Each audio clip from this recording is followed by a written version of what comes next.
सुबह जब वह लड़का सोकर उठा तो उस बूढ़ी ने उसे जलपान कराया। फिर वह लड़का राजमहल की ओर चल पड़ा। राजमहल पहुंचकर उसने वह खत रानी माँ तक पहुंचा दिया। रानी ने जब खत पढ़ा तो उसे बड़ा आश्चर्य हुआ कि राजा ने यह कैसी आज्ञा दी है। एक अनजान लड़के से वह अपनी राजकुमारी का विवाह कर दे। खत पर जब राजा की मोहर लगी हुई थी, अतः यह कोई धोखा भी नहीं हो सकता। राजा के वापस आने से पहले ही उसे अपनी बेटी का विवाह इस लड़के से कराना था।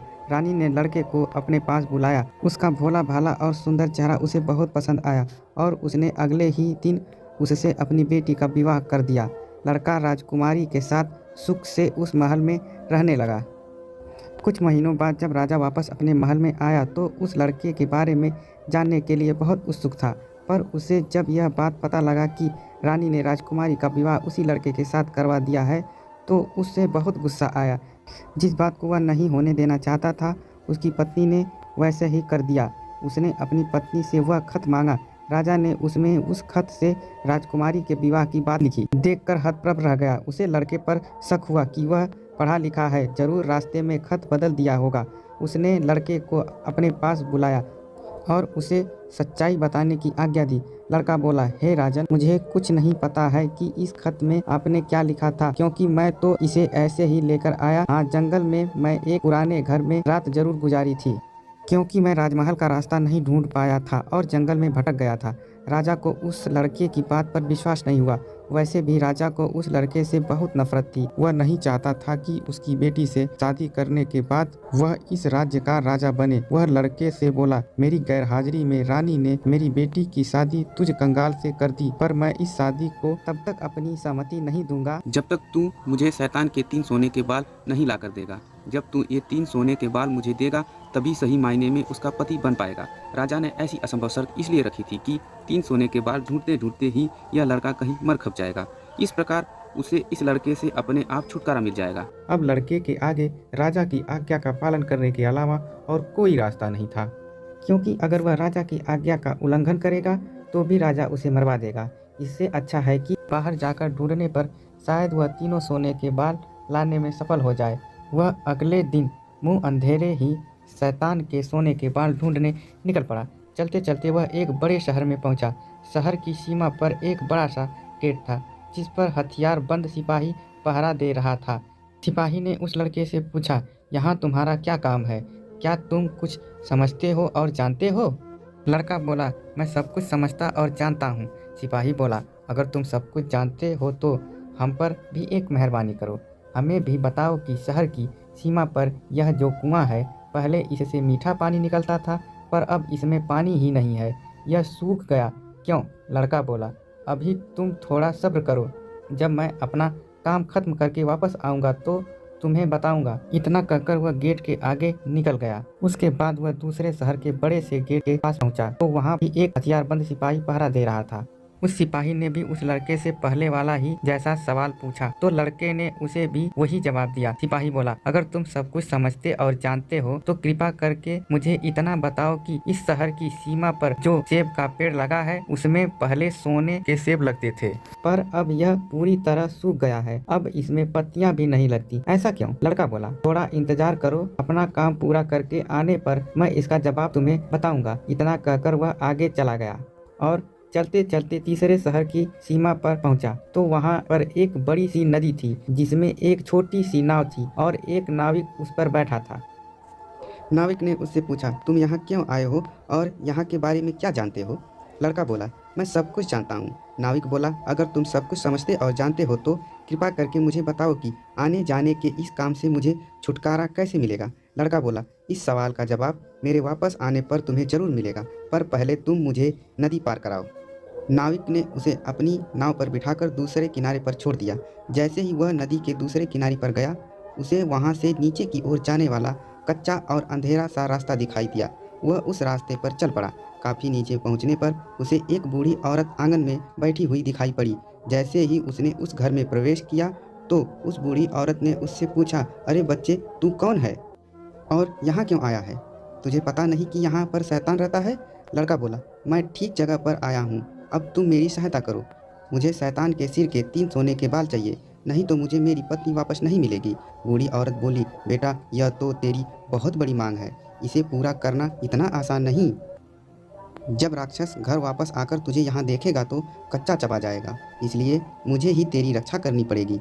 उस बूढ़ी औरत को लड़के पर तरस आ गया। उसने चींटा बनाकर उसे अपनी स्कर्ट के चुन्नों में छुपा लिया। लड़का बोला, बूढ़ी माँ, मुझे आपसे 3 सवालों के जवाब भी पूछना है। पहला सवाल, एक कुआं जिसमें से पहले शरबत की तरह मीठा पानी निकलता था, आजकल क्यों सूख गया है? दूसरा सवाल है कि एक सेब का पेड़ जिस पर पहले सोने के सेब लगते थे, अब उस पर भी पत्ते नहीं लगे हैं, वह पेड़ क्यों सूख गया है? तीसरा सवाल है कि एक नाविक को क्यों हमेशा इधर से उधर जाना पड़ता है, उसे इसे छुटकारा क्यों नहीं मिलता? बूढ़ी धाया माँ बोली, ये तीनों बड़े कठिन सवाल हैं। इन तीनों सवालों के जवाब भी हमें उस राक्षस से ही मिल सकते हैं। मैं तेरे लिए यह कोशिश भी जरूर करूंगी, पर तू अब चुपचाप छुप जा, नहीं तो जिंदा नहीं बच सकता। शाम को राक्षस घर पहुंचा। अंदर घुसते ही उसने शोर मचाना शुरू कर दिया। मुझे अपने घर में किसी मनुष्य की गंध आ रही है, आज जरूर कुछ गड़बड़ है। यहाँ कौन आदमी आया था? इतना कहकर उसने पूरे घर में झांककर देखा, पर उसे कोई भी मनुष्य नहीं मिला।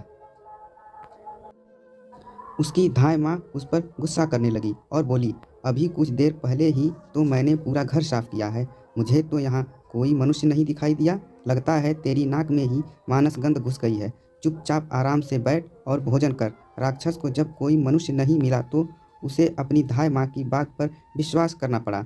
वह चुपचाप खाना खाकर वहीं जमीन पर बिछी हुई बड़ी सी चटाई पर लेट गया। लेटते ही उसे नींद आ गई। उसकी धाय माँ भी आज उसके पास बिछी हुई दूसरी चटाई पर लेट गई, क्योंकि आज उसे उस राक्षस के बालों से उसके सोने के 3 बाल तोड़ने थे। जब राक्षस नींद में जोर जोर से खर्राटे लेने लगा तो धाय माँ ने उसके सिर से सोने का एक बाल उखाड़ लिया। राक्षस दर्द से कराह उठा। ओ माँ, तू यह क्या कर रही है? मेरे बाल क्यों खींच रही है? धाय माँ बोली, बेटा, मैं अभी भयंकर सपना देखा तो डर गई, डर के मारे तेरे बाल पकड़ लिए। राक्षस बोला, ये ऐसा कौन सा सपना था जिससे तुम इतना डर गई?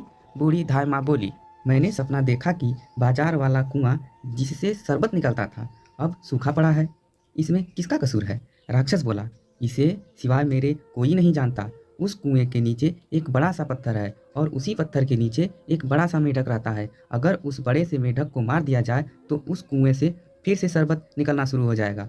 इतना कहकर राक्षस फिर जोर जोर से खर्राटे भरने लगा। धाय माँ को जब फिर विश्वास हो गया कि राक्षस पूरी तरह से सो गया तो उसने उसके सिर से सोने का दूसरा बाल उखाड़ लिया। राक्षस फिर जोर से चीखा, ओ माँ, यह तुम क्या कर रही है? धाय माँ बोली, बेटा बुरा मत मान, मैंने फिर से एक अजीब सा सपना देखा, तभी डर के मारे तेरे बाल मेरे हाथ में आ गए। राक्षस ने पूछा, ऐसा कैसा सपना था? बूढ़ी माँ बोली, मैंने सपने में देखा कि उस राज्य की सीमा पर जो सेब का पेड़ है जिस पर पहले सोने के सेब लगते थे अब सूखा है।